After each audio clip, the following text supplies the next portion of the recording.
Two-time New York Times best-selling author, former Fox News host Eric Bolling is the creator and host of The Edge, YouTube's newest hit show. It's ranked in the top 1/10 of 1% of all new channels on YouTube.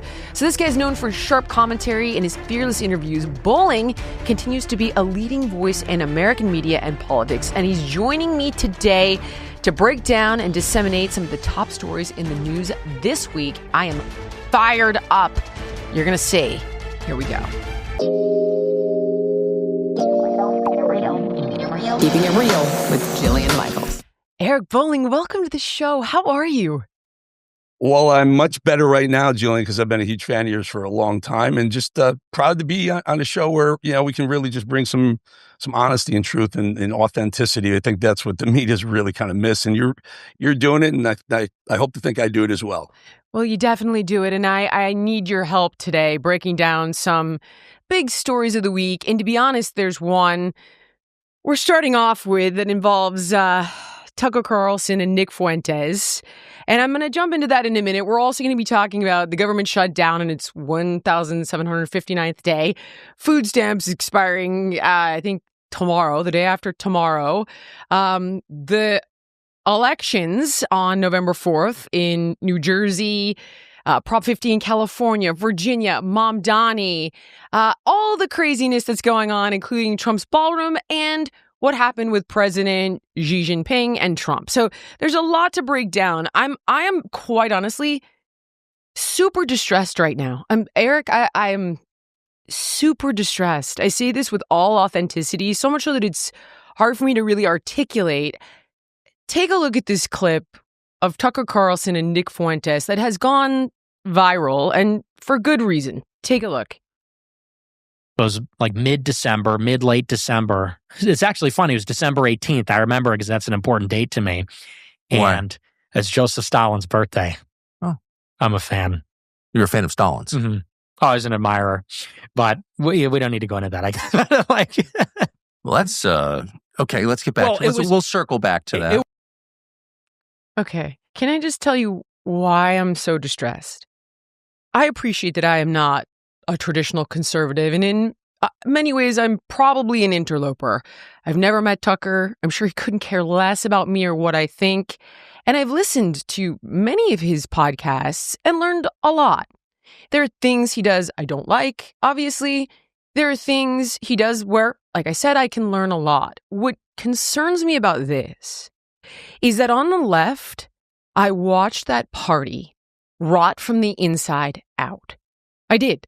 I watched it go from a common sense party that believed in controlling the borders, that thought abortion should be legal, safe, and rare, not late term, even for healthy children and healthy moms, that didn't believe in sex changes for children, that didn't believe biological males should play in women's sports. And I could go on and on and on with all the crazy stuff we've seen come out of the left, including what we're going to talk about, socialism. So I have watched that party go out to sea and never come back, or not yet. And in fact, lean far more into the bananas, right, that we're seeing come out of there. Now, so many people, like myself, started to find ourselves leaning towards the right, center right. And it made more sense. And the tent was bigger. And even the people like Matt Walsh, who probably don't like me and don't agree with me on 99% of stuff, will sit down, speak amicably, find common ground. And that's important to someone like me. We're looking at these races and you and I are going to talk about them, right? And it's like, okay, why does this matter? It's an off-year election. Well, we're looking to see what the swing voters do. I am a swing voter. And I'm trying to tell everybody on the right, when you mainstream a guy who says he loves Stalin, the show's over. When you force a purple person to choose between somebody who's arguably misguided and uninformed that chooses sex changes for kids and a party that normalizes a guy who says he loves Joseph Stalin, you're gonna lose. And we're gonna end up with Gavin Newsom for president. I am telling you right now that's gonna happen. What in the hell is going on? Eric, please help me. What's going on? So much to unpack there. And I tend to agree with you on so many of those things. I think the country probably is at its widest, most bifurcated position politically than it's ever been. Certainly since in the 20-some years I've been following politics and reporting on politics. I would say it's going in that direction further and further. Now, let's talk about Tucker Carlson platforming Nick Fuentes. I would never platform Nick Fuentes. I would just never do. There's no click or view that's worth highlighting someone who's an absolute lunatic, who's detrimental to humanity, period. I mean, to put Joseph Stalin on a pedestal, 10 to 18s a day, it's you just don't do it. It's not. There's no click or there's no dollar that's worth doing that, Jillian. So I respect Tucker greatly for his brilliance. The man is a brilliant human being. I worked with him for 12 years at Fox News. He was a very smart guy. Since he's gone off on his own, he's in my opinion, I'm friends with Tucker. I text with Tucker. I think he's gone too far down the rabbit hole. And I'm not sure why. He doesn't need to do that. He has a massive following, a massive audience. Not unlike Candace Owens. I've been having these conversations with friends of mine who are very, very pro Candace Owens. You got to see Candace. She's not an anti-Semite. And then I say, I know Candace for a long time. Whatever is going on is perceived to be anti-Semitic, right? So I've sat with her too, and I didn't think she was anti-Semitic either. I don't know what's going on there. They're clicks, Jillian. They're clicks. The more outrageous you get, the more following you get, the more clicks you get, and the more popular you get, and the more advertising dollars technically you get. Although Tucker's finding out that even with a massive following, maybe Candace as well, advertisers tend to steer away from people who are too partisan, hyper partisan, and that's what we're getting. We're getting very too hyper partisan parties in America. We've always had two. I will tell you, since I stepped into the real world, when I left base, I hurt my shoulder playing baseball, professional baseball. And I went to Wall Street. I've been a libertarian and a conservatarian. Let me reframe that. A conservatarian. Yeah. I believe in the Libertarian Party policies generally. I like smaller government, lower taxes. I can make decisions with my own money better than any government will ever be able to do. We can see this time and time again. And I'm on the side where this gets my conservative following and friends riled up. I really don't care if you're gay, straight, bi, whatever, trans. It doesn't matter to me as long as you leave children out of the mix. I don't care who you sleep next to. I don't care who you wake up next to. I don't care how you dress. Just leave the kids out of it. Agreed. And I think that's where I am. I'm socially liberal-ish. Yeah. And very much conservative on the fiscal side of things. And I think that's that's where we all need to be. I think that's the most logical, common sense lane in certainly going forward. I'll give you one quick story and then I'll let you jump in. No, please. You're here to help me contend with this. You literally caught me on a day where I'm trying, I think I'm figuring this thing out right as we speak. Because I went to, believe it or not, last night I went to Halloween horror nights at Universal Studios in Orlando. I've done this several times. This year, I'm walking around this crowd, and it's generally people below 40 years old. Generally, obviously, there's a mix. I've loved it. I've done it all.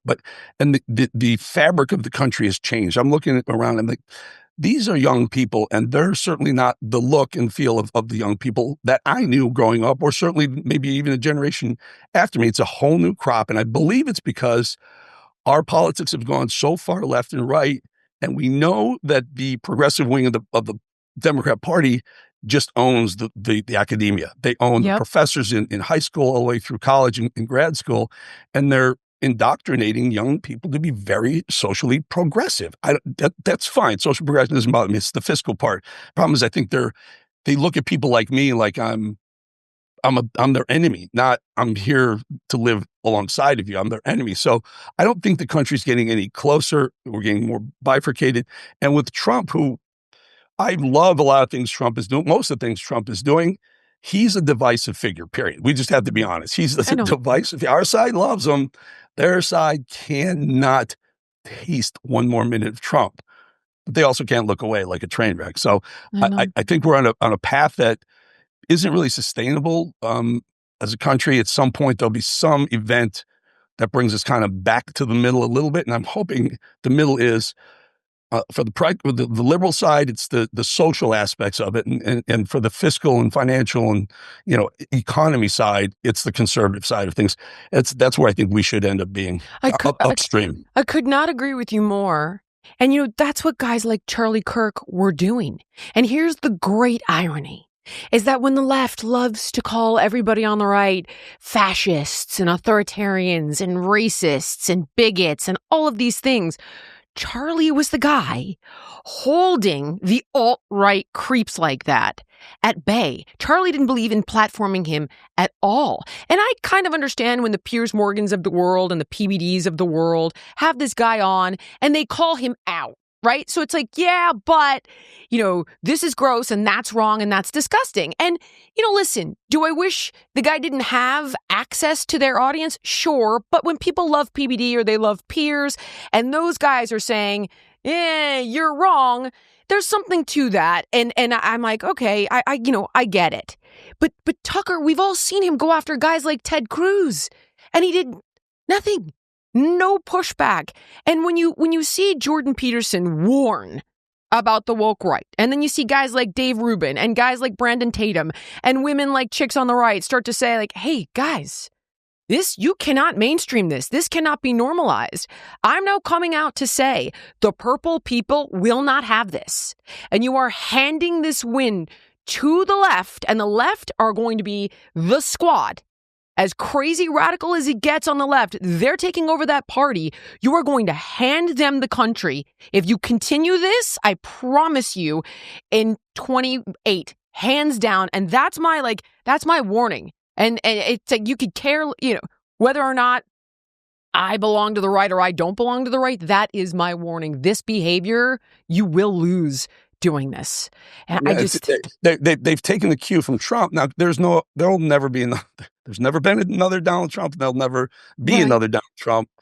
And both sides are going to try and emulate Donald Trump's success going forward. And that means, really being elevating the rhetoric, so to speak. I mean, Trump did, let's be honest, but he's now proving that he was right about so many of the things that they called him bigoted or conspiracy theorist over. Of course. He's going to be right.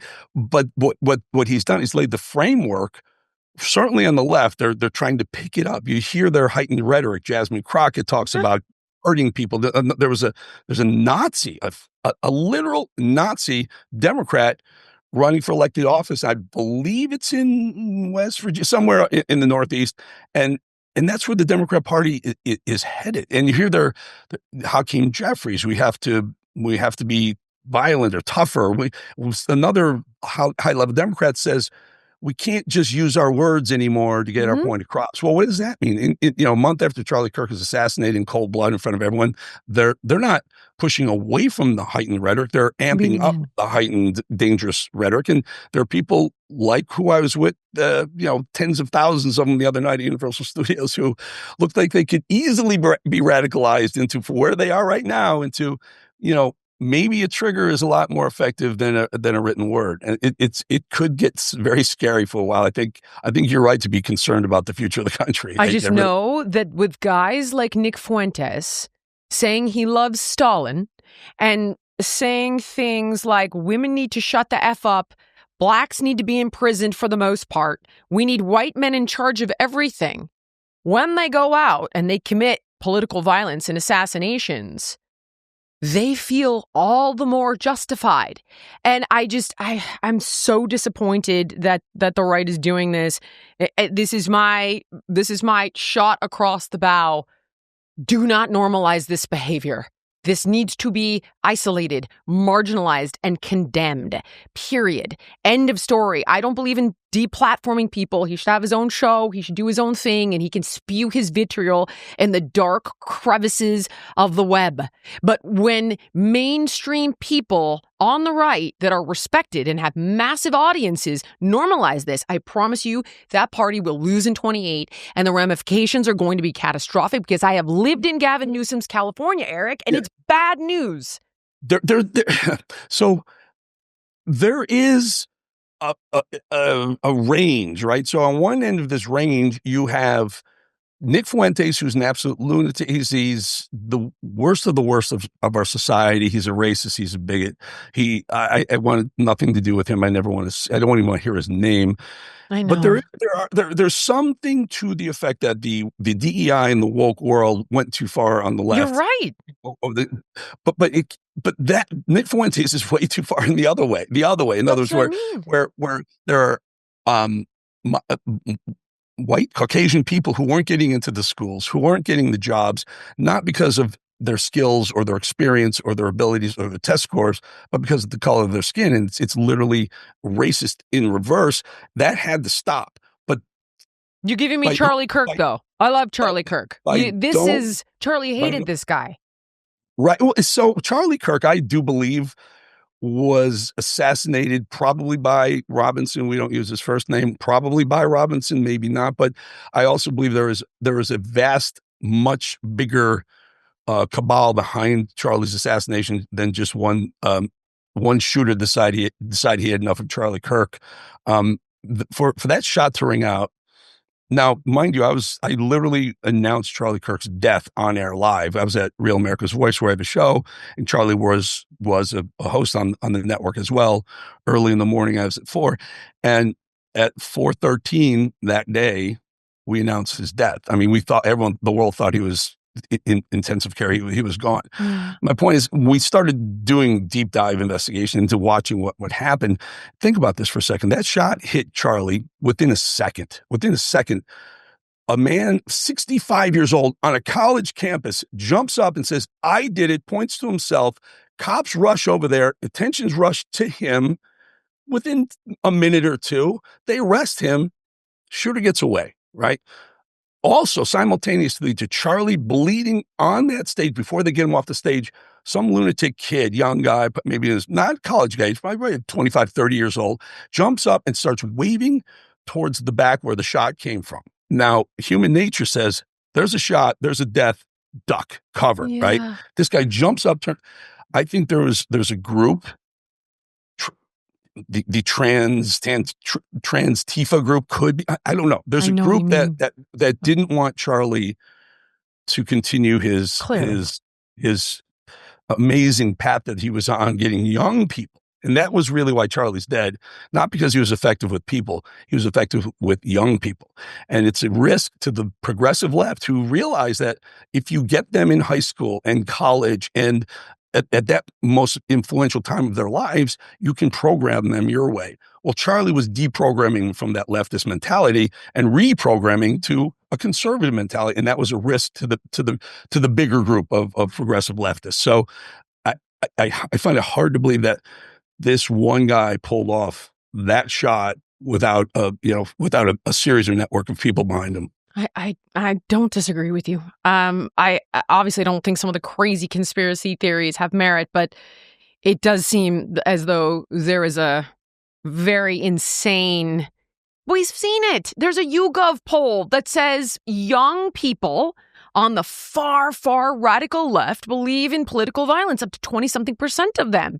So it's not a far-fetched concept at all to think that this was organized, especially given everything you've just said. I've lingered on this a bit too long.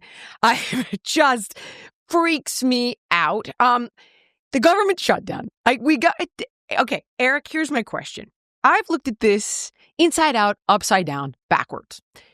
And the reason is because I'm about ready to start pointing fingers. Okay, I've had it. I want to get to food stamps. I want to get there. There's obviously fraud and corruption and all kinds of crazy. But you also have veterans, disabled people, elderly, kids, people between jobs who truly do need food stamps and food assistance to gap hard times. Or if, unfortunately, they have fallen on permanently hard times, like, as mentioned, you're disabled or you're elderly, so on and so forth.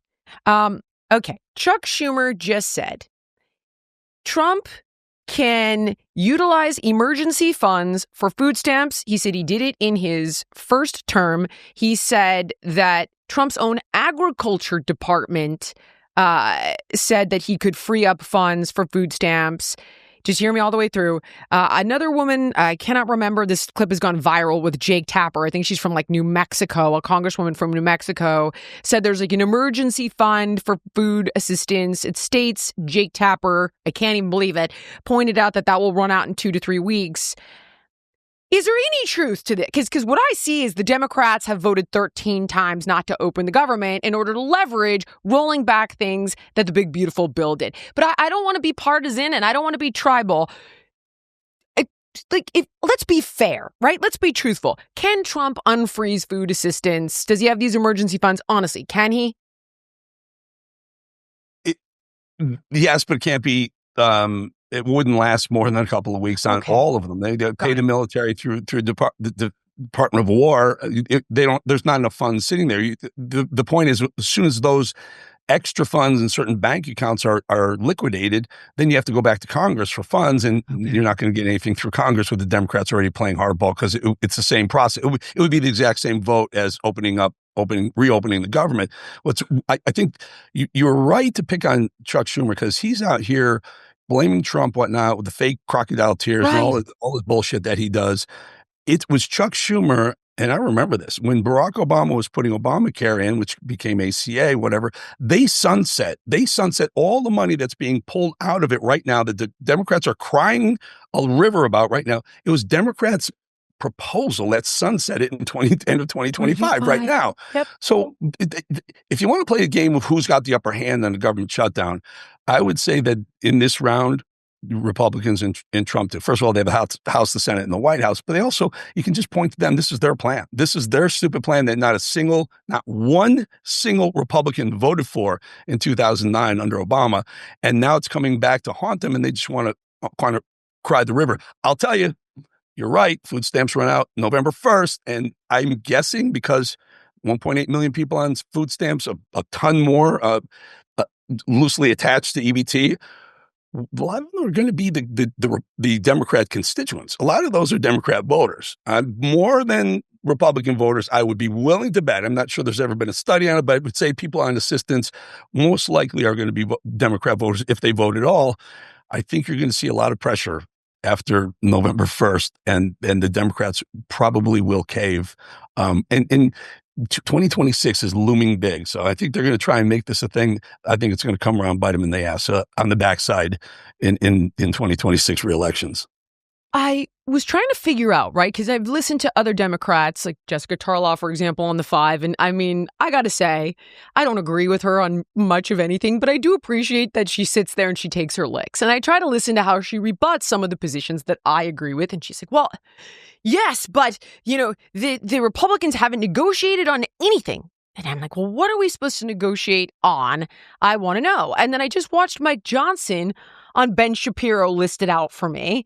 To take a look at this, Eric, I don't know if you've seen this. Not only do they want us to restore free health care for illegal aliens paid for by U.S. taxpayers to the tune of almost $200 billion, they also want to give back money to the Corporation for Public Broadcasting, for example. They want $500 million to go to that cause. They want to give money to all these boondoggle foreign spending priorities again. I mean, it's crazy things. They want, $4 million, for example, one of the line items that would go to LGBTQ, whatever the acronym is, plus, awareness campaigns in foreign countries. They want to spend money in the Horn of Africa to promote feminist ideals. I mean, all this kinds of stuff that the American people have had enough of. I got to be honest, I have had enough of that. I don't want that. And so here's the concern. It's like, well, we all voted.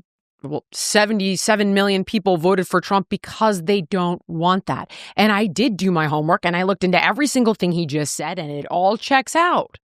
So a lot more. There's some insane LGBTQ relocating locusts in foreign countries far, far, far away, like millions of dollars. Those are easy to cherry pick as that's ridiculous. But the reality is this big 200 or 3, some say a lot more than that, but whatever the number is, to provide health care for illegals. That's where the fight is on the Democrat side. All this other stuff is just noise. What they want, and they very much want this, they see their party as losing popularity, as slipping, and that the one way that they can really reestablish themselves as a viable party is by getting illegals here first, safely here, comfortably here, and making sure they stay, giving them food stamps and housing and whatnot, and then getting the vote to them. Eventually, you're out of your mind if you don't think that someday when there's a Democrat president, House, and Senate, they're going to be pushing bills through to turn illegals into citizens, or at least get the right to vote, because that's where this is all about. We've speculated on why they play the little shell game of LGBTQ money in Zimbabwe, but it's really about the big kahuna of offering healthcare for illegals. That's what this fight is. And I've had previous guests explain the loophole in states of how people who are not here legally go to the emergency room and how those federal dollars end up paying those bills at the emergency room. Because anybody watching who's like, I Googled it and it says you can't do that. No, you can't. But the states found a loophole to do it, which brings me to the next one, the bigger issue that I want to explore a little bit with you, of food stamps. It does say that you cannot use food stamps for people who are here illegally. And yet, the data seems to show many people who are receiving food assistance are not here legally. Can you explain? Because I actually couldn't find the loophole on this other than I can't find it. States can, the federal government can't. Is there a way that they're somehow laundering federal money and putting it through the state? How is that happening? I actually can't find the loophole. The states can fund whatever they want. I mean, look at the marijuana laws in the country. Technically, marijuana is illegal federally, and 30-something states have decriminalized it, and maybe 25 have made it legal. Got it. There are a lot of these issues that the states can just kind of thumb their nose at federal policy, except this one when the feds say no. When the feds go, you're not going to do that. You could do it, but we're going to hold back on highway funding, things that the federal government funds they need. And you see it happening with various there's two governors. There's a governor in Maine who went at Trump, and she embarrassed him. And he turned around and said, well, good luck getting that federal grant that you're looking for whatever infrastructure project you were looking at. So the states are beholden to the federal government. They are.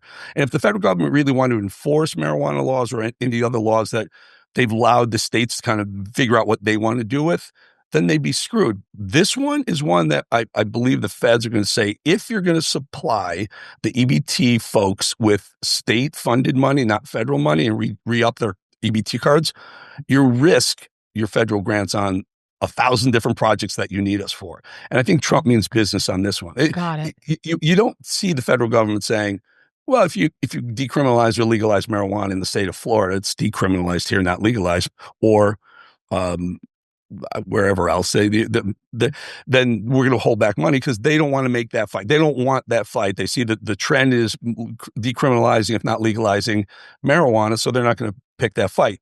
With the immigration and EBT and transfer payment, called transfer payments, whenever a government takes your taxpayer money and gives it to someone else, it's a transfer payment.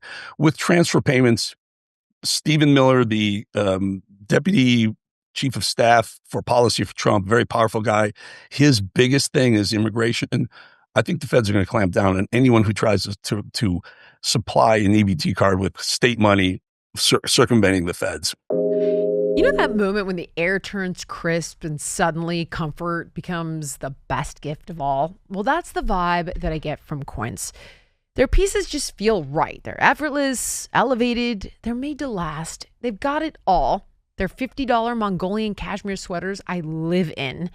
They've got denim that never goes out of style, silk tops and skirts that pull everything together, down outerwear that's built for the season. Honestly, Quince is perfect for gifting or just upgrading your own wardrobe. And I've got to say, the Italian wool coats are at the top of my list. The cut feels designer, the quality rivals high-end brands, but without the markup. And here's why. Because Quince works directly with ethical, top-tiered factories. So you're getting incredible craftsmanship at about half the price of similar brands. So step into the holiday season with layers made to feel good look good, polished, and last from Quince.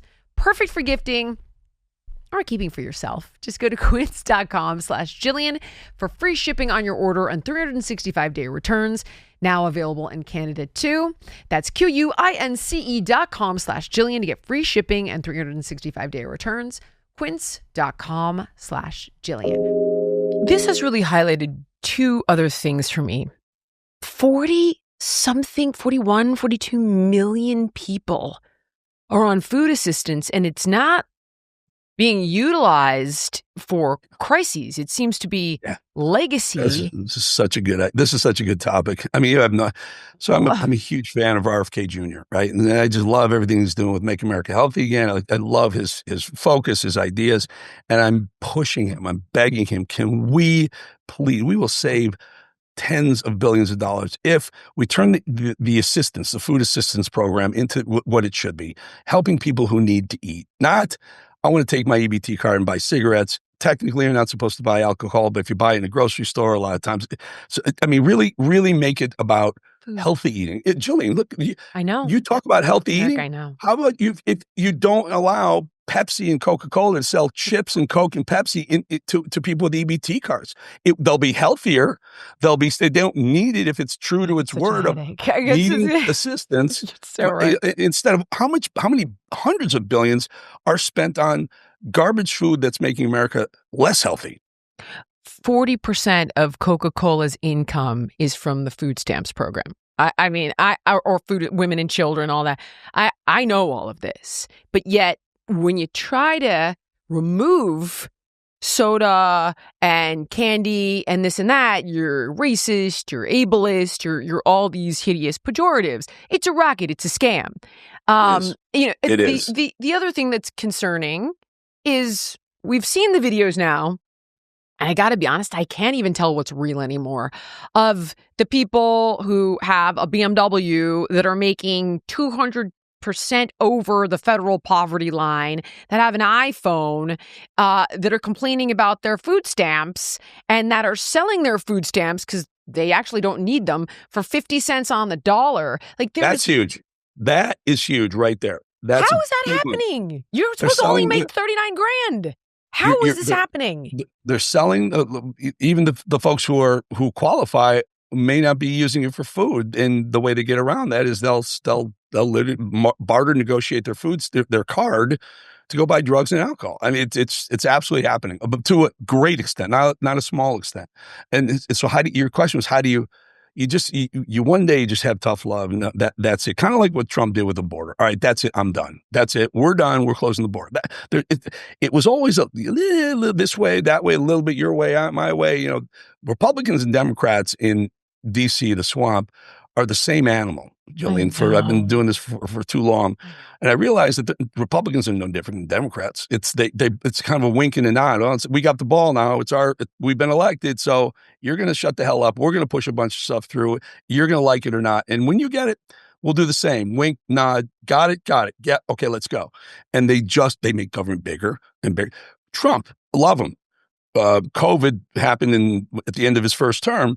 He spent, I think it was like almost $2 trillion to help save the economy. But it was sold as, here, we need $2 trillion of your dollars, your taxpayer dollars. We're going to help people out because everyone's being affected by it. And we said, okay, but it's temporary, right? Biden gets in, makes that extra, the $5 trillion we're spending, added the $2 trillion that Trump, or $1.5 trillion that Trump spent, made that the new baseline, and said, you know what, we need another $1 trillion for additional assistance. And then that becomes the new baseline. Government has exploded. Our debt is exploding. Government's exploding.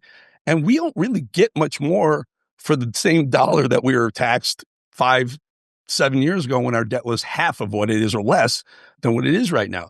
Both sides play the same game. They pretend to be the fiscally conservative, concerned about the taxpayer and their citizens and their voters. They're all full of shit. They are just they're full of the same shit, just one's blue and one's red. They're all full of shit in my line of work because they're the ones that are signing off for those food lobbyists to get all those gazillions of dollars, billions of dollars of taxpayer dollars to buy soda. I mean, you could not be more right. But of course, we actually have a couple very important elections coming up on Tuesday. It's an off year, but people are watching a few races very closely. So you've got the gubernatorial race in New Jersey, the gubernatorial race in Virginia, Mamdani, the mayoral race in New York, and Prop 50 in California. So my first question is, why do you think we're watching this stuff so closely? Is this like a pre-run? How's it going to go for the midterms? Or which messages are motivating swing voters? Or how did turnout go? Like, is this a test run? What is this? Why are people so focused on this? If you look at what's happening, so you have Mamdani in New York, who's a straight up socialist. At best, he might even be worse than the socialist. Some of the things he's talked about in the past are pushing the boundaries of Marxism. Like literally, it's the most extreme form of socialism. And by the way, socialism has never worked. And for some reason, New York wants to try this experiment. And the only thing I can possibly think of, Jillian, is that the left sees Trump. They see someone who got the other side crazy. Like Trump was so good for conservatives and the left hated him so much. What could they do to the right that Trump did to the left and put up a socialist? I mean, I'm old enough to remember when you were accused of a socialist in politics, you were finished forever. Now they've got AOC and Bernie and Kathy Hochul supporting the socialists. I mean, listen, I live in Florida. I can't wait till it happens. I know it's going to happen. There's no question in my mind. Mamdani is going to be next mayor of New York. And I can't wait to see the parade of New Yorkers coming down here, buying homes, buying stuff. I hate it. I can't stand when I see a New York license plate down here. I lived there for 30 years. I know what they are. But it's going to be a rude awakening for New York. The question is, again, this night at Halloween Horror Nights last night may have changed my view. They may be right. They may be, because remember, elections, right? We're in a democracy. So I believe we should have conservative values. I believe we should, have smaller government. I should keep more of my own money. I think I believe in sovereign borders. But if they're the majority, they got the vote, and we are bound by our Constitution, which says if they got the vote, they make the policy. And I'm just wondering, is this could be an inflection point in America where we move towards a more socialist country, the way the continent of Europe has done for the last 10 years. Now, I don't think it's working for them, but they don't seem to be pushing back on it. I mean, they opened their borders up. Remember when Germany took a million people coming over from Syria? Yep. And how did it work out? Women were being raped. Yep. 40, 50 times as often as before this influx of 1 million not even illegals, migrants came over from Syria. I don't think the experiment is working yet. For some reason, the world seems to be going in that way. I think Trump came in and we took a pause. We took a 4-year pause this time, not the first time. This time, can we or they keep it up? Not without a Trump. I'm afraid to say not without a Trump, but I don't see anyone in the wings that can hold the party together, hold this part of the country together the way Trump can. And don't forget, a lot of the folks who are saying what I'm saying are in their 50s, in their 60s, in their 70s. We and they are dying off. And the younger crowd, again, the university system and the high school and the education system, academia is so progressively liberal. Yep. Socialism is probably embraced in the vast majority of our colleges.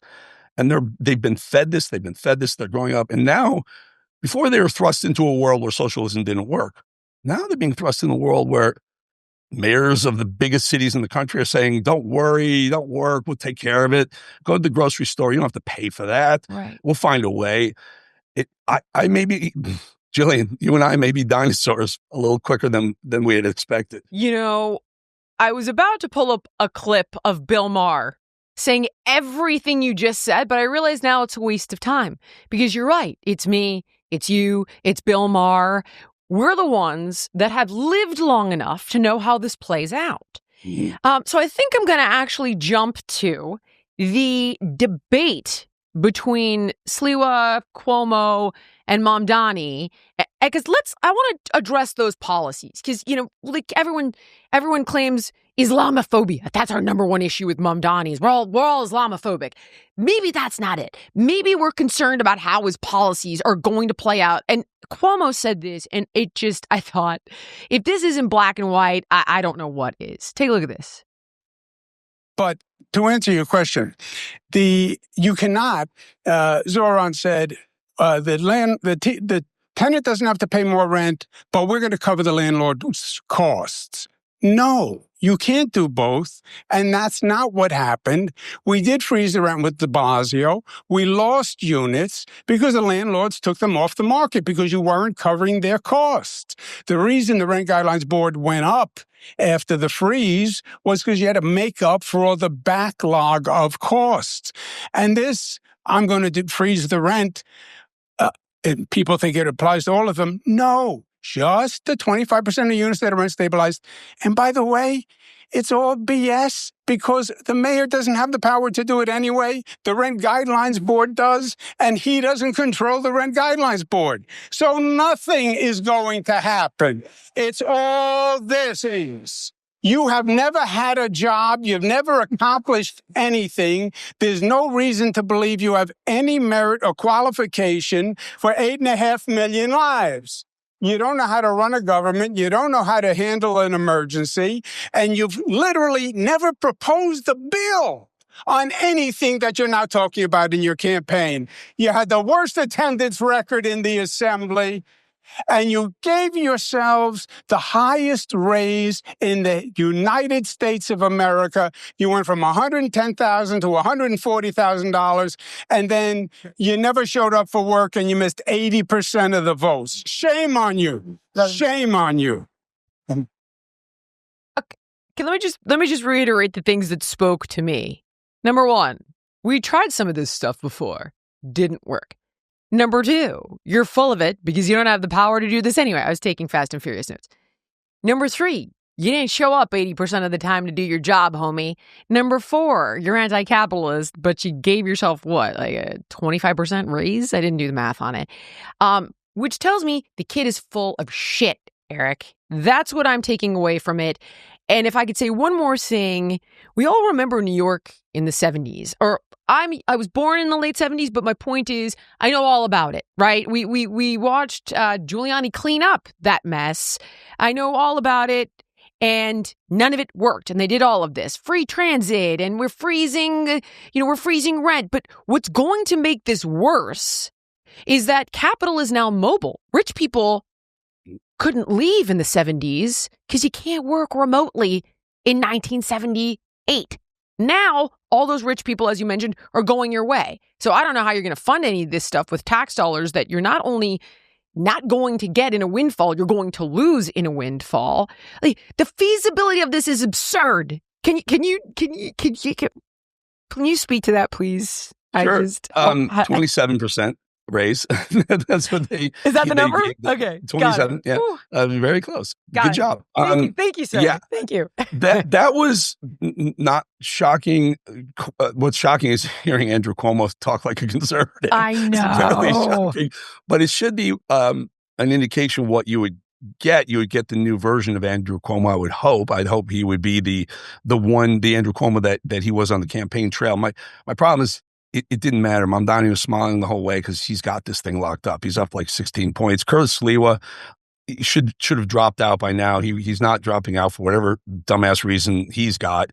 Yeah, Curtis, you're not going to win. Okay, so how about you help New York achieve the lesser of two evils? Like a liberal former governor who's got a questionable past, or an outright socialist who might be a Marxist on top of you don't even know.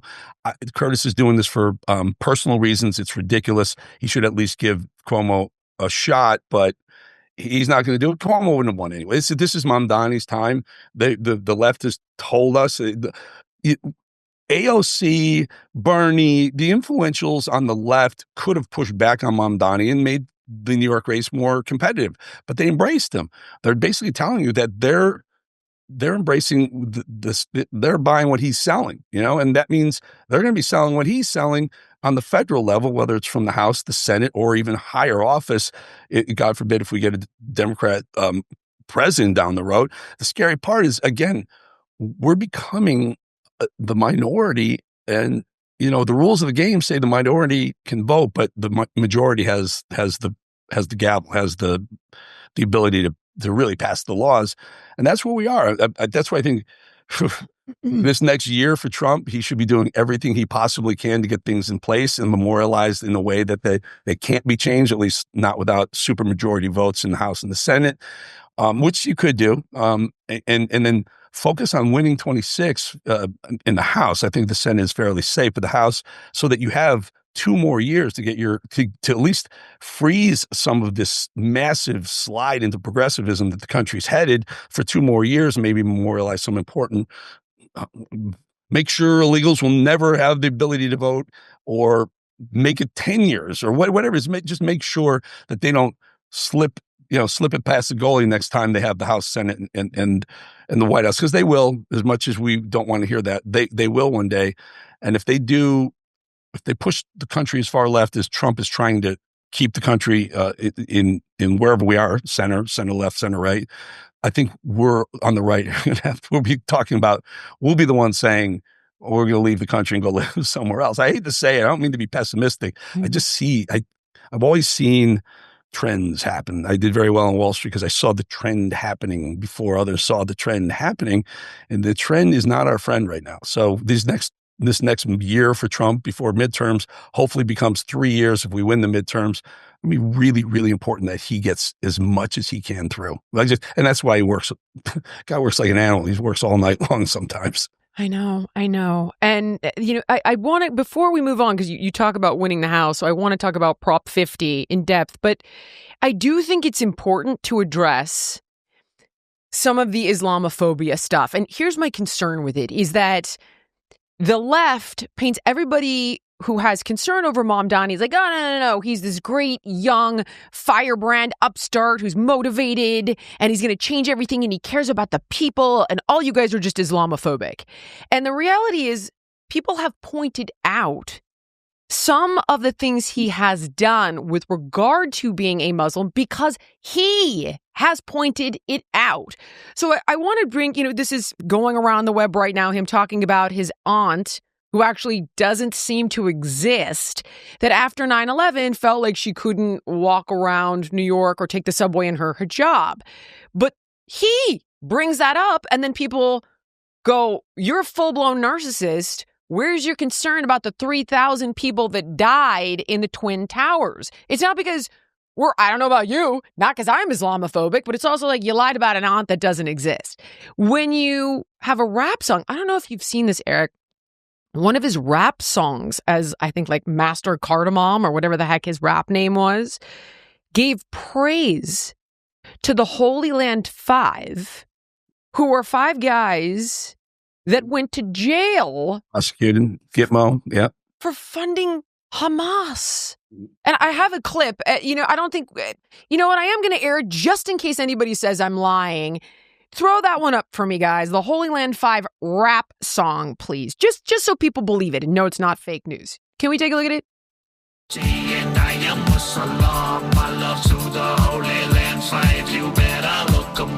Literally says, okay, my love to the Holy Land 5, you better look them up. That's what he's saying right there. Okay, so you're giving love to the guys that funded a terror group. That's concerning. Has nothing to do with you being Muslim. I don't care what religion you are. That is concerning. And then when asked about Israel, and he says, quite appropriately, I don't know why you're asking me about Israel. My job is New York. It is, homie. But when you say things like, where is this one? That when the boot of the NYPD is on your neck, it's laced with the IDF, you are bringing up Israel. We're not Islamophobic. You are putting the spotlight on this, and the crap that you're saying is alarming.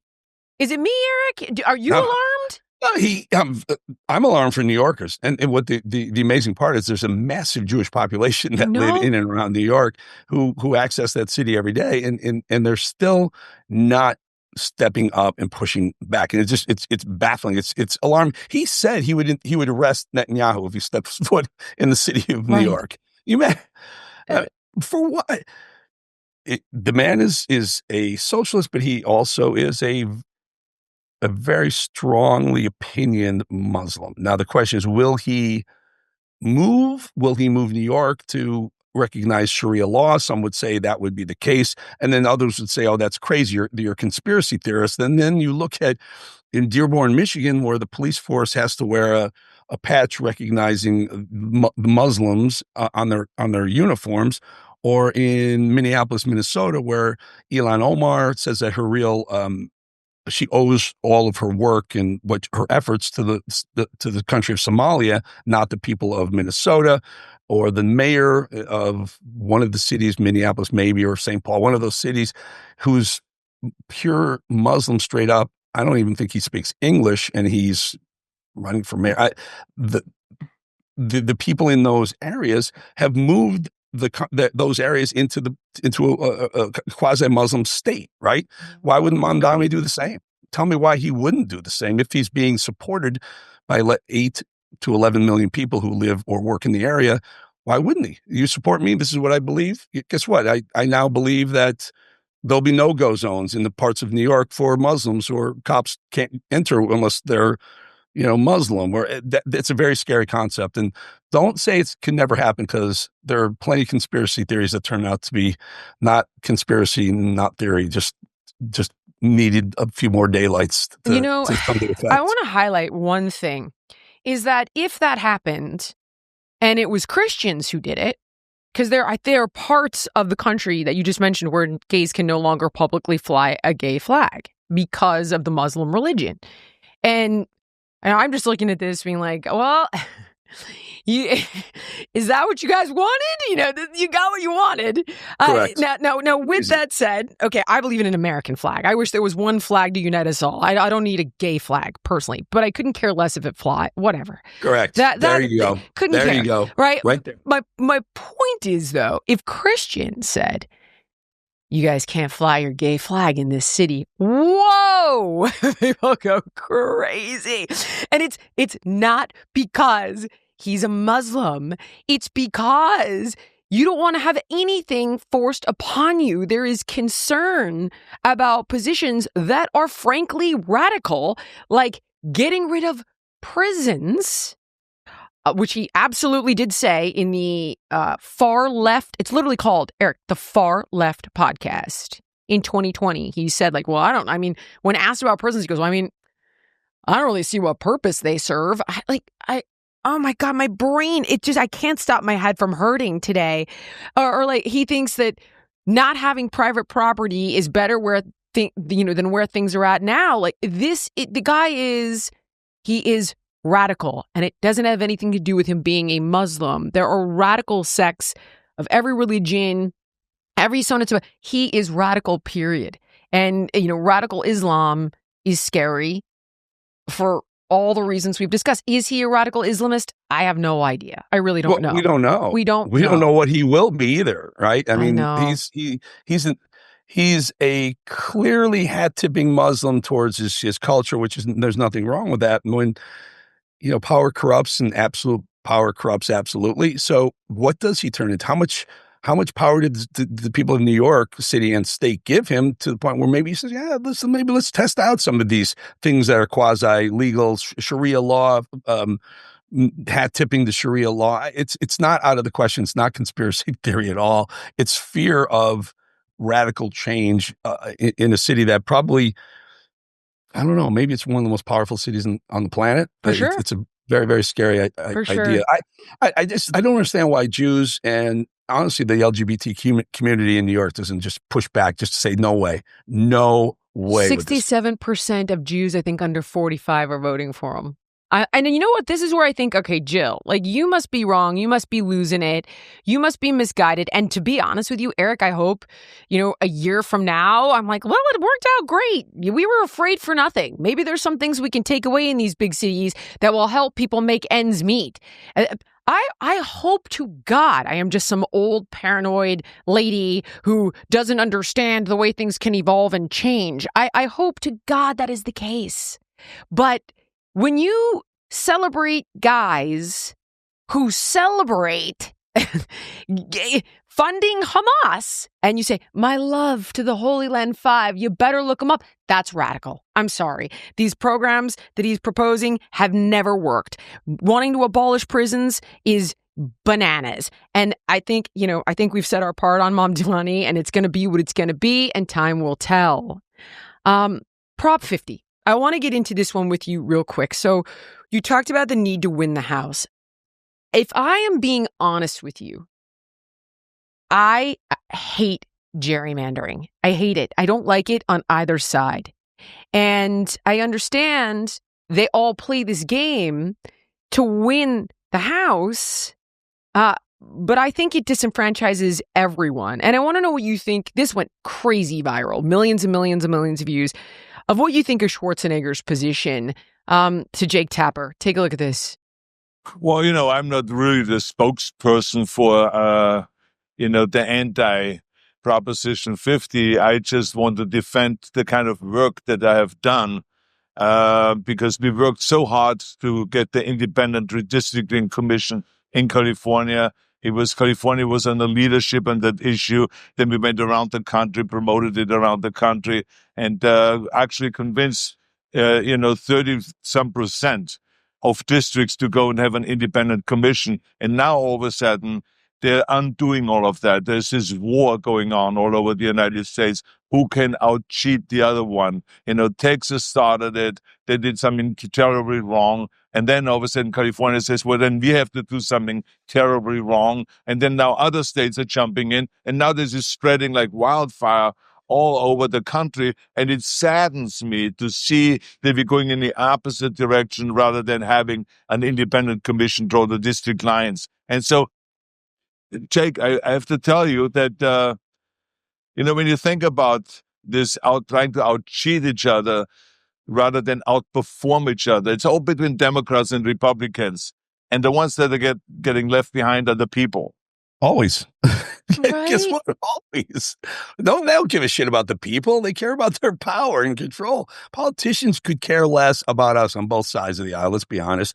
They want, the minute they're elected in the House for 2 years or the Senate for 6 years or governor for 4 or 6, whatever their state says, the minute they're elected, they're working on their next reelection campaign. It's insane. They could care less about the policy that helps the people. Gerrymandering is a joke. Sometimes you'll have a district, doesn't matter what state, pick a state, where there's a population of people here, then there's a line almost along the highway where no people can possibly live with no human beings living there. And then they'll pick up another population over here so that they can get a Republican or Democrat district out of it. Like using the highway, yeah, technically it's land, but they're no human being. It's just a joke. I mean, they really should just lay out a grid, the whole United States in a grid with equal, territorial boundaries, square feet, square miles, whatever it is, and vote that way. And that way you can't play this gerrymandering. It's childish. It's really a joke.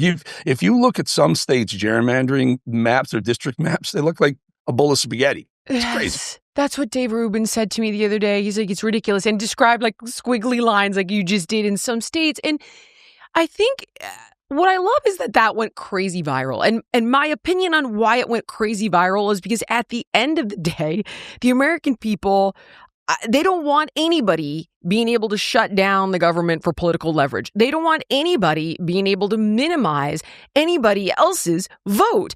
I think we want fairness. We want the parties to do a good job. We don't want to cheat our way to a win. And I do appreciate what's at stake. I really do. But I don't, this is wrong, and it never ends. And the shoe is always going to end up on the other foot. And there's one other clip I wanted to show not necessarily you, because I know you know this, but the audience. This is Steve Hilton talking about how Proposition 50 is going to rig California to such an extreme that it will become virtually impossible to get a Republican elected to Congress, despite the fact that 38% of Californians voted for Trump. Take a look at this math. If these maps, these cheating maps go through, then it will take 193,000 votes to elect a Democrat to Congress, 1.52 million votes to elect a Republican. A Democrat vote will be worth 8 times a Republican vote. How can they possibly defend that? So I think that if they think this is going to sail through because, they're assuming it's just going to be total partisanship for all the Democrats against Trump, their entire message, by the way, is framing this as something to do with Donald Trump, nothing to do with California. I think they're really mistaken. I think that we're going to win this.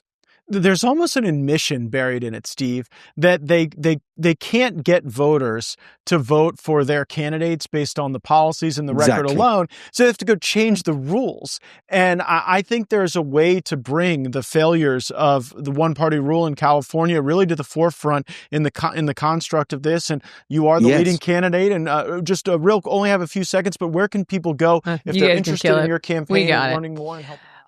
Does Prop 50 pass in California? Yeah, easily. Oh, Eric! It's gonna. They don't care. Again, Jillian, it's control and power. They don't care what's best. They don't even care. They don't even know what's best for themselves. I mean, again, they're the mob. They're the posse in California, wildly left. I think Steve Hilton he's a nice guy. He's got no chance as governor. Even the disgraceful. What's her Katie Porter, who walked off a set when the question got too hard or screaming at her. She's probably going to be the next governor. She's a liberal. I remember her in Congress. She was just a terrorist in Congress. She was so progressive leftist, so mean, so nasty. That's what they're going to get. I don't think you're going to listen. I believe California can. I'm sorry, you live there. I believe. Well, California. I moved out actually and came your way for 3 years. And then ended up having to be closer to California because of family that I couldn't uproot. And so we ended up moving to Jackson Hole because it's 2 hours back and forth. I can get in and out same day if I need to. Well, that's a much more livable state, Wyoming, than California. I think California, just draw the border, to the eastern side of California. Let just the change the C to a K and call it California. Okay, Trump's China deal. Walk me through this. There's a heck of a lot at stake here, Eric, and I can't quite tell what got accomplished, what didn't get accomplished. We're going to defer rare earth export restrictions for a year. Trump says the issue's settled, but it's 1 year. They're going to buy soybeans again. We're going to lift. I can't. So, please tell me in regular person terms, what do we get out of this? Here's where I take the detour off the Trump train, so to speak. I hate tariffs. I'm a libertarian, I'm a free marketeer. Government, by definition, I want less government intrusiveness in my life than more. And so when tariffs happen, or when Trump says we're going to take 10% of Intel, a company, the government, our U.S. government's going to own 10% of a major corporation in the United States. I hate that. I despise this. And I know he's doing it because he wants to use tariffs as a leverage to get other things. When he said we have a 45% tariff on China, that was bad enough. The market said, are you kidding me? Tanked. Right. And then things started getting back because the Wall Street, smartest people on the planet, realized he wasn't really going to put these tariffs into play, or he's going to trying to work around a lot of them. And we've seen a lot of workarounds, and the market starts to recover. In fact, it makes new highs. And then he says, we're going to slap 100% tariff on China now because they're not playing ball with rare earth. And market tanks. He goes to Xi Jinping, they hang out, and he walks, he does this game of not holding himself accountable for what he says he's going to do with tariffs. And the market says, we don't care what you're saying, Trump, and we don't care what the people are saying. We want to know what's really happening. So we're not, these tariffs aren't really ever being employed. And if they are, they're being employed on a tiny basis. My point is, I don't think we need to play that game. I like the markets to stay free. Trump can play the power game many other ways with selling arms or negotiating arms with different, allies of ours. Just leave the markets alone. I believe the China-U.S. trade will stay the same, will stay where it was before. I don't think we're going to see an evening of tariffs going in and out of any of these countries over time. All these companies saying, we're going to spend $1 trillion, Mr. Trump, we're going to spend $1 trillion right here. Well, guess what? They don't have plans to break ground on that trillion until 2029, maybe. When he's already out of office. And I've heard that. Yeah, and they're not, listen, corporate CEOs of major corporations, $4 or $5 trillion in NVIDIA now for the first time. These people are smart people, and they realize, play the political game, say what everyone wants to hear you say, and get the beast off your back, and then continue to do business the way you do. There's no way Apple is moving manufacturing to the United States when they can pay a Chinese worker $50 a month versus $50 an hour in California, right? It's just not going to happen. So they can play the game, they can promise, make a lot of pledges until they start breaking ground and bring these jobs here, which I don't think they're going to bring any jobs here. You build a plant in even America. All the reshoring that like Scott Jennings talks about, and that this car. Scott's a nice guy, but he's very theoretical. I'm a boots on the ground business guy. I spent 15 years on Wall Street. I've owned businesses. I was in the oil business for 10 years. Boots on the ground says this: if you're going to spend money to manufacture goods in the United States for whatever reason, patriotism, the administration wants you, get a tax break, whatever it is, if you're going to do that, you're going to automate the hell out of it. You're going to make everything a robotic manufacturing plant. There's no jobs that are going to be created by repatriating manufacturing here. Now, repatriate money. I bet you don't know this, Jillian. $2 trillion is sitting in foreign bank accounts by U.S. companies that have business overseas, Apple, Microsoft, whatever. They have $2 trillion sitting in various countries that they've already paid taxes on in those countries. The U.S. government says, you want to bring that back here? 35%. They've already been taxed. So they say, you know what? We'll just manufacture there. We'll spend the money there. We'll use the money to hire people there. My point was, to Trump, make that zero. Bring back the $2 trillion. And you want to play a game? How's this? Bring your money back. Let's say someone's got $100 billion over there. Bring it back. Instead of paying the government 35%, $35 billion, pledge or actually break ground on $35 billion worth of U.S. build something. Capital, it's called capital expenditure by a company. Build infrastructure here, build a plant of something, because then you could do it. Then it makes it more equal, more desirable to do it, certainly for your bottom line. And that's all CEOs want to do, is fix their bottom line. They don't care about politics. It's so interesting because my first question always is, do I believe in the intentions, right? So I was going to say but Eric, what about the jobs offshore? What about the rare earth situation? Aren't we vulnerable? What about national security? What about civil rights stuff over there? What about Taiwan? Like, I see so many of the reasons Trump, or at least I think I do, is engaging in tariffs. So when the left is like, he's a psycho, he's bananas, I'm like, but these are real problems. Do you think I'm right in the fact that those are real problems? And you're simply saying the way he's going about it, his strategy is not going to work. And strategies like what you're talking about are a better way forward to solve some of the problems I just mentioned? They're all problems. They're all legitimate problems. But the reason why Chinese workers paid $50 is because an hour and they don't have health care and whatnot. And that's why Apple pays them that, or whoever, Microsoft, anyone who's building stuff over there. Their laws are different. Who are we to tell China about how much they should minimum wage their citizens? It's none of our business. This is my problem with U.S.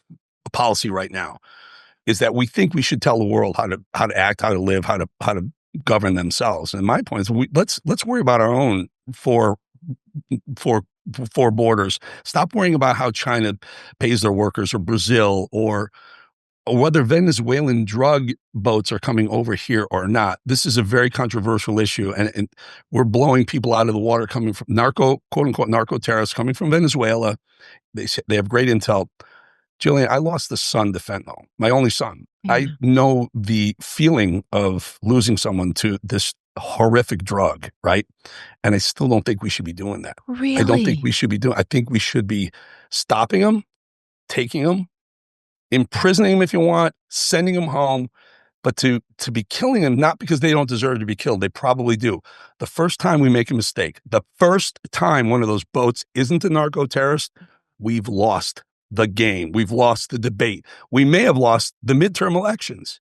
There's too much at risk to be coming off like it's small ball. It's really small ball in the bigger picture of politics. Gosh, I see what you're saying. I guess I look at the fentanyl crisis, which you know more intimately than the vast majority of us. And I'm like, well, China is doing this, and you got to have leverage over China because they're selling the fentanyl to the cartels because they're trying to kill our culture and our youth. And then the cartels, they're running our borders and they're trafficking. I don't want to say because the algorithm will punish me, but we all know what goes on with the cartels, not just with drugs, but what they do to people and the most vulnerable and so on and so forth. So when Trump waves the tariff around, I think, well, it's better than waving a nuclear weapon, right? Like, this is just how I perceive it as a layman, because I think the problems are real. And then when the left indiscriminately attacks them, I just see it as an indiscriminate attack and they're denying the problems. But no one's really talking about, hey, these drug dealers are the scum of the earth. I hate to tell you, you dabble in fentanyl and you kill someone's son, bye-bye. I think you lose me. This is where I'm like, this is what you're going to do with your life. And I know what you guys do to kids and what you do to women and what you do, so on and so forth. I have zero sympathy, and I do trust our intelligence that they're picking off bad guys. I believe that. Maybe I'm being naive and stupid. But I didn't really appreciate that one mistake on 4 cartel members, and it's over. Over for Republicans is what it is. It's over for Trump's administrations, for policy, for we right now we have the narrative that we're kind of bringing America back to senses. But this one, and again, these are foreign waters. These are foreign actors. They're horrible people. They're hard. Please let no one say that I'm defending narco terrorists. I mean, no one can hate them more than I do. No one can hate them more than I do. I really do.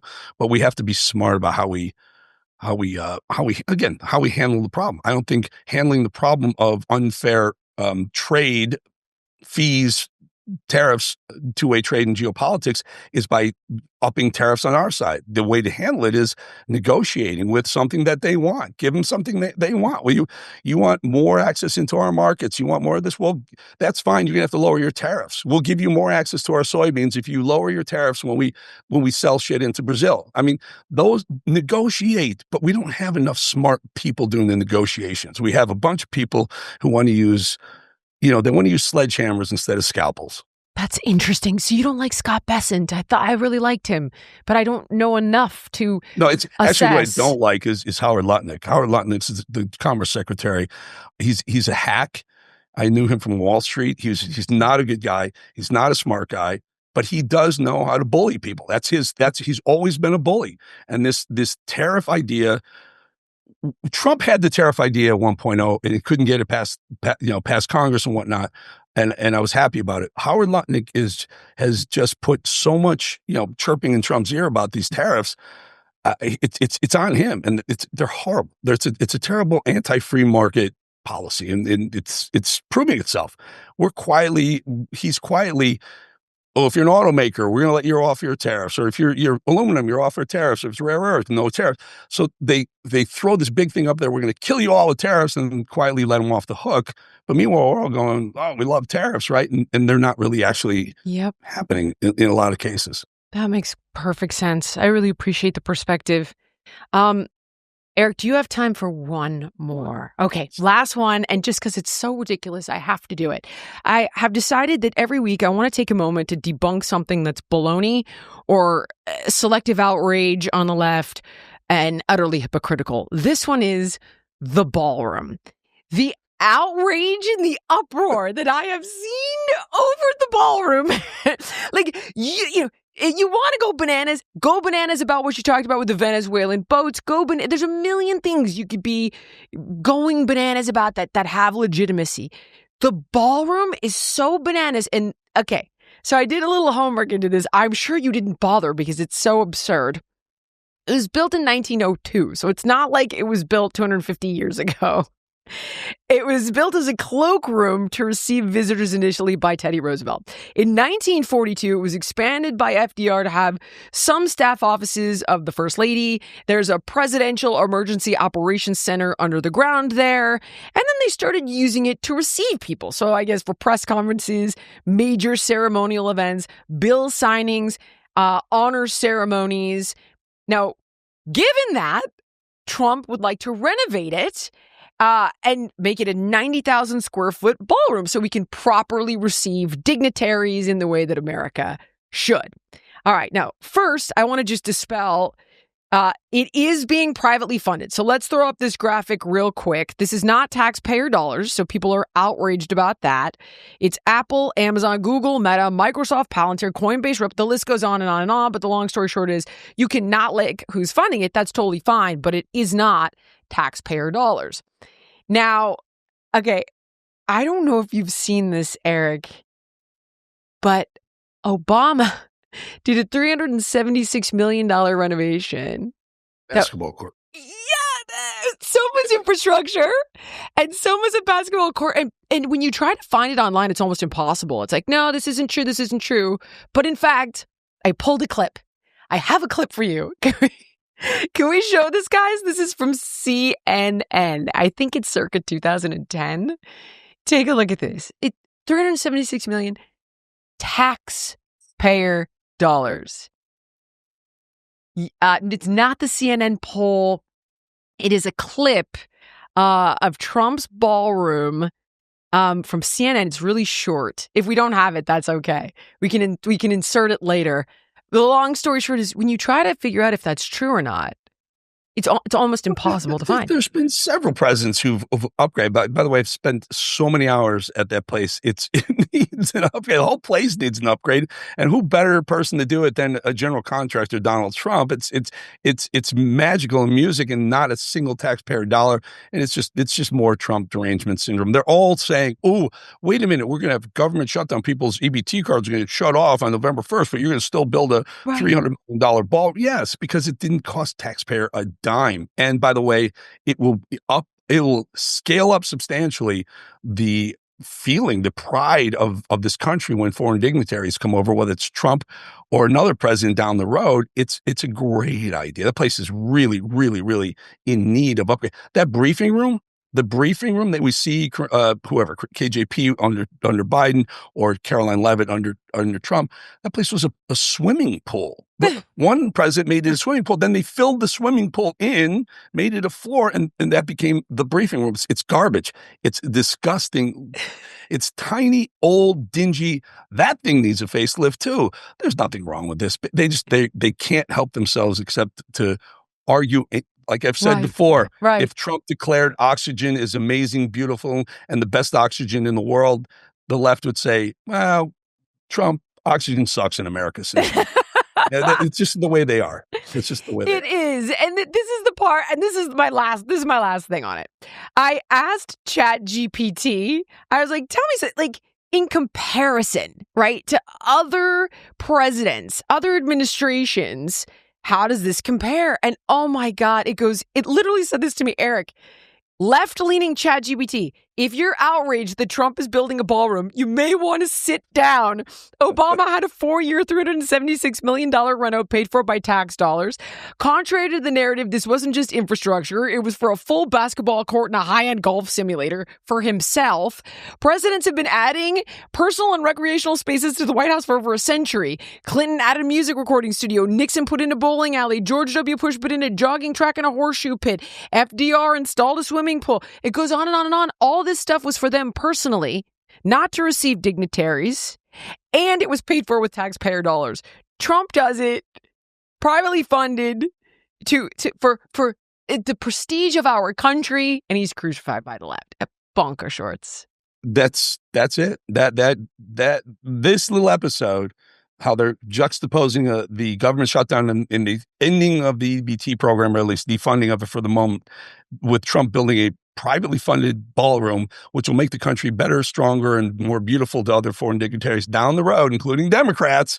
There it is right now. That's the bifurcation of our American politics. We do have the video. So just for the sake of credibility, I'm going to show it to you. Then I'm going to let you go. Show me my clip. Sounds like you're building another wing to the White House, but we appreciate you keeping your focus. You can't even imagine, TJ. It's going to happen for the next 2 years. All of the banging, the jackhammering, the dust, the confusion, the noise of all places to do construction is happening right here, the front lawn of the White House. It's a 4-year renovation project. Estimated cost, $376 million. All right. On that note, where can we find you? Where can we get more? Tell everybody Jillian, about everything. I'm so proud of you, the success you're having. I do a podcast now. It's called Eric Bolling, The Edge.